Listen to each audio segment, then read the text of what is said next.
Welcome to Pop Culture Paradox, theories nobody asked for. On this episode, I asked the question, if I were the Antichrist, what evangelical movies would I want you to watch to distract you from my goals? You're watching Pop Culture Paradox, theories nobody asked for. Hi, my name is Dwayne Walker, and I will be your host, and on this program, we are going to look at last days movies that have been released over the years, over the decades, by Christian organizations, Christian production companies to warn us of an impending Antichrist. And in considering what we're going through today, because we have had Trump win a second victory, and of course, here's a guy who was basically elevated by the evangelical community, even though everything about his lifestyle is totally against Christ. If you've studied fundamentalists and their views on biblical prophecy, you know that one of the things they say about the Antichrist is even the elect might be deceived. He would even deceive the elect, meaning, you know, the Christians at the time. You know, they would say, hey, this is a great guy, when really, you know, he is totally the opposite of everything that Jesus taught. And of course, really, today's evangelicals don't really care about what Jesus taught anyway, because they view heaven and all as kind of a VIP club. You know, you can be Jeffrey Dahmer and kill and eat a bunch of people, and then at the last moment convert and get to know Jesus, and hey, you get to go into the VIP room. On the other hand, if you do a lot of good, but let's say you don't accept the fundamentalist message, then you're out of here, because you don't know the head honcho in our VIP club. And that seems to be the way that American Christianity, at least, has been working. When Bill Clinton was in office, of course, everybody was attacking him because of some illicit things that he did sexually in the White House. And they thought, well, if he would lie to his family, he'd lie to the American people. By the time we get to Trump, it's like, well, it's a family matter. We don't need to go there. So there is kind of a double standard there. So for some people, and there are even some Christians out there who have serious YouTube channels where they really do believe that Trump is the Antichrist. Well, I don't believe in any of that. But for the sake of this program, I'm going to play a game of let's pretend. Let's pretend that I am the Antichrist. Here are the last days movies I think you should watch. The first one comes from Russ Doughton Jr. Films. And Russ Doughton, by the way, he was involved with Steve McQueen's movie, The Blob. So this is a guy who knows how to be entertaining, even as he's trying to scare you. His company has released a whole series of last day movies, beginning with A Thief in the Night. And this would be the number one movie I would want you to watch as the Antichrist. And the main reason is, this is a movie that starts out where a girl wakes up in bed. There's something alarming on the radio, and when she walks into the bathroom, she sees an abandoned electric razor in the sink. And as she looks around the house, no one is there. All her friends have vanished. She's been left behind. And the next thing you know, she notices on TV that there's this new one world government that's starting, and those who oppose it are being hunted down by the forces of the Antichrist. And of course, we go through plot, and then by the end of the movie, she wakes up and realizes, oh, it's a dream. And the radio is on, and she hears the radio announcer saying that thousands, maybe millions, have been taken away.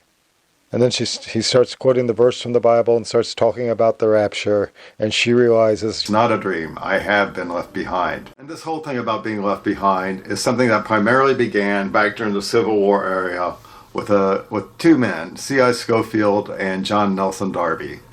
And they're the ones who created the whole dispensation charts that we know and love today, that have, okay, everybody's vanishing here, and then we have the Antichrist coming here for 7 years, and then Jesus comes back with all the saints in Armageddon. And for thousands of years, most Christians believe that there will be something that will instantaneously happen at one time. There are some groups that believe, oh, this is actually, all these things just reading in Revelation is part of the Roman era, so it's already happened. And any type of bringing back the kingdom is something we have to do physically.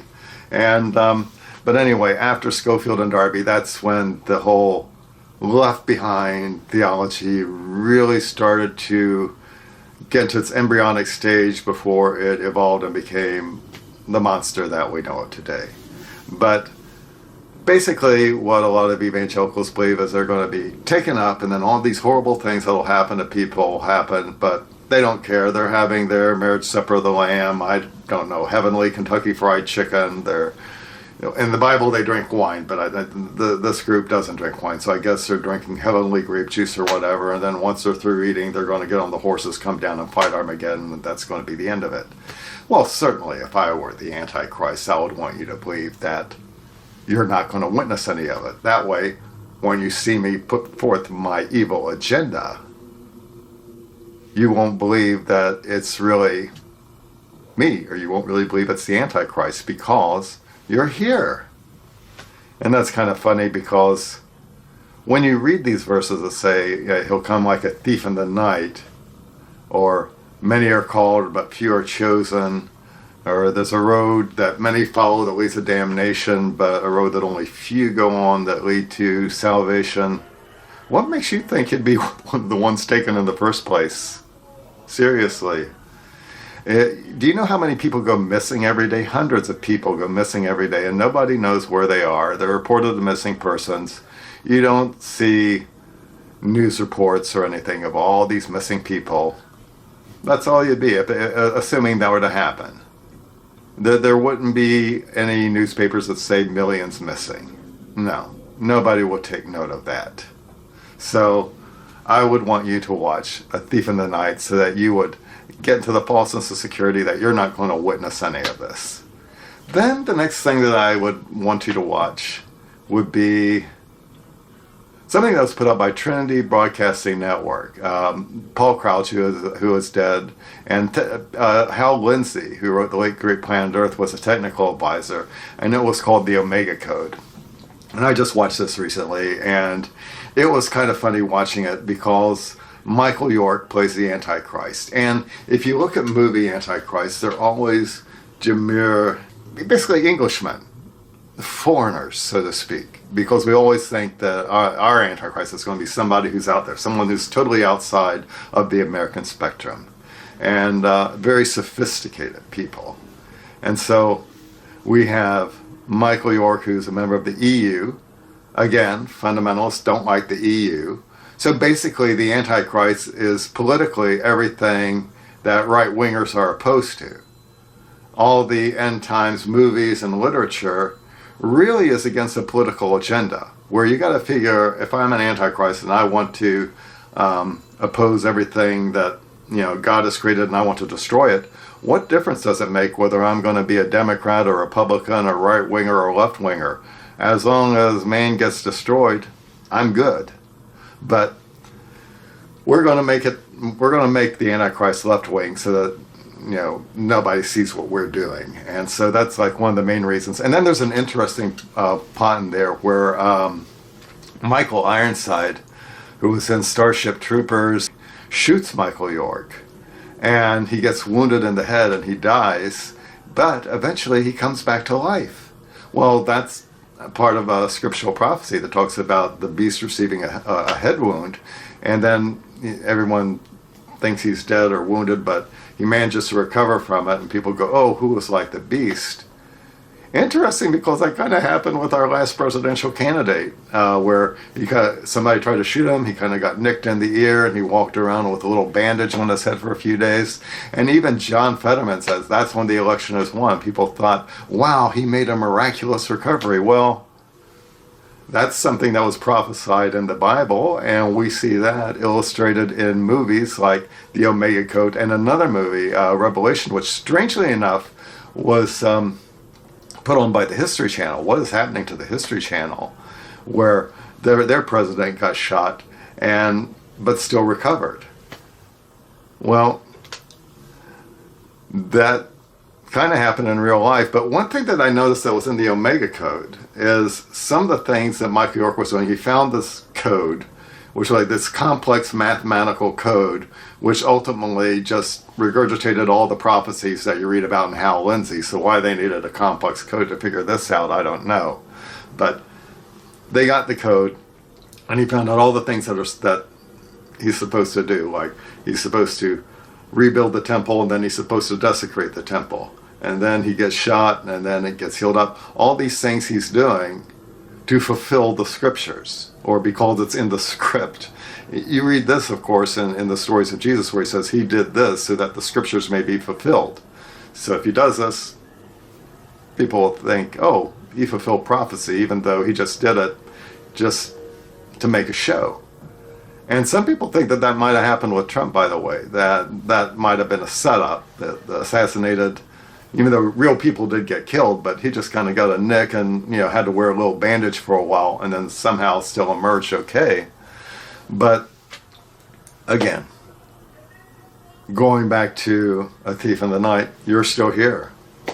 So you got a guy who talks about how much he loves Christians. His life, though, is totally a repudiation of Christianity. And he basically wants to start attacking the world. He wants to take over Greenland and all that. And of course, but he can't be the Antichrist. Why? Because you're still here. You're the privileged ones. You'll be taken out before things are that bad. So why not vote for a semi-false Christ? Who knows? And another thing that's in the Omega Code is, and in Jack Chick stories as well, or Jack Chick comics, is you have the beast, you have the false prophet, and then you have the Antichrist. Now, some people say the Antichrist is a system. The false prophet is the one who's like the PR man. He's like the Elon Musk. Anyway, I don't believe any of this. But if I did, if I were a fundamentalist Christian and a believer in biblical prophecy, you can bet all this would be giving me pause. But take some time out and go watch those movies. Perhaps you'll find it entertaining, and perhaps you might find it a bit spooky. But thank you for watching Pop Culture Paradox. Theories nobody wanted, and I'm sure that a lot of people didn't want these theories. But come back again, or we'll talk more about what's happening in the world of popular culture. Thank you for watching Pop Culture Paradox. And if you liked what you see, please subscribe to this channel and like this video and come back for more.